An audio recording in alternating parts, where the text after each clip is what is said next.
Et action!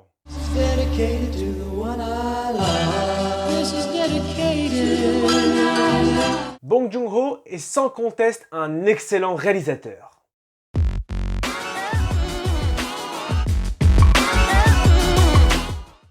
Bonjour à tous et bienvenue sur Media Show pour cette nouvelle édition du Ciné Canapé. Après avoir vu l'excellent Parasite au cinéma et récompensé de la Palme d'Or au Festival de Cannes cette année, il était évident pour moi de regarder Okja. Il est donc réalisé par Bong Joon-ho, à qui l'on doit aussi Snowpiercer ou encore The Host, et ce film est disponible sur la plateforme de streaming Netflix. Du beau monde au casting avec Soo Yoon-han, Tilda Swinton, Jake Gyllenhaal, Paul Dano ou encore Steven Yeun. Mais alors, qu'en est-il de ce long métrage? Eh bien, passons sans plus attendre à la critique.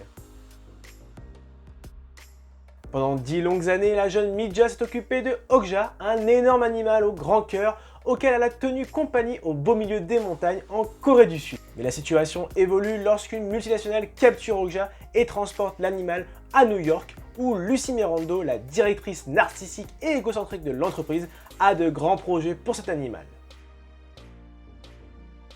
Alors on ne va pas se mentir que si la plateforme Netflix propose d'excellentes séries, eh bien ce n'est malheureusement pas le cas pour les films, à l'exception de belles trouvailles comme Okja. Réalisé par Bong Joon-ho, ce film est un petit chef-d'œuvre du cinéma coréen que je découvre et j'apprécie peu à peu, tant par sa richesse visuelle que par ses thématiques fortes.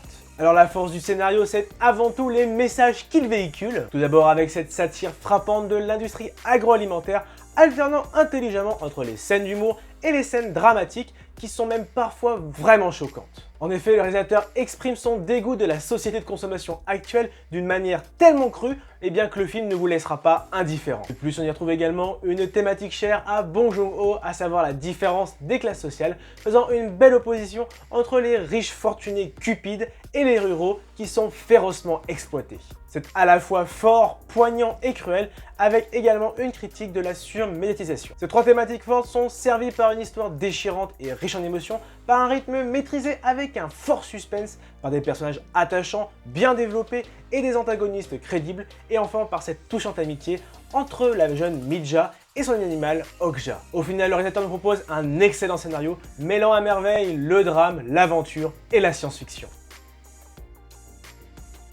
Encore une fois, Bong Joon-ho nous propose une mise en scène grandiose. D'un côté sur les décors, la Corée est filmée avec grâce et douceur avec des paysages magnifiques. De l'autre, les scènes d'action sont renversantes avec une belle maîtrise des lumières et de la colorimétrie. Les teintes sombres apportent d'ailleurs une tension supplémentaire à l'histoire. Enfin, n'oublions pas la créature qui est visuellement réussie, originale et très attachante, c'est une belle création numérique et la relation entre Okja et Mija est vraiment touchante.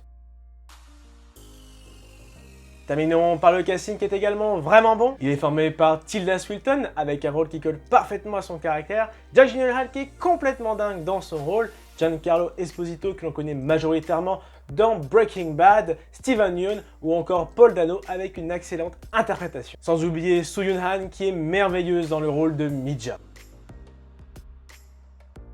Pour résumer, Okja est un excellent film mêlant le drame, la science-fiction et l'aventure, réalisé par Bong Joon-ho, avec un scénario fort et poignant, une mise en scène soignée et un casting très attachant. C'est pour cela que j'ai trouvé la note de 17 sur 20. Et voilà, cette vidéo est terminée. N'hésite pas à contribuer à l'amélioration de la chaîne en faisant un don sur Tipeee ou tout simplement en regardant une publicité sur Utip. Les liens sont dans la description. Sinon, j'espère que cette vidéo t'a plu. Si c'est le cas, lâche le pouce bleu, partage ton avis sur le film dans les commentaires et n'oublie pas de t'abonner à la page Facebook, à la page Instagram, mais également à la chaîne YouTube. Sans oublier la petite cloche pour recevoir toute l'actualité de Media Show. Allez, à très vite!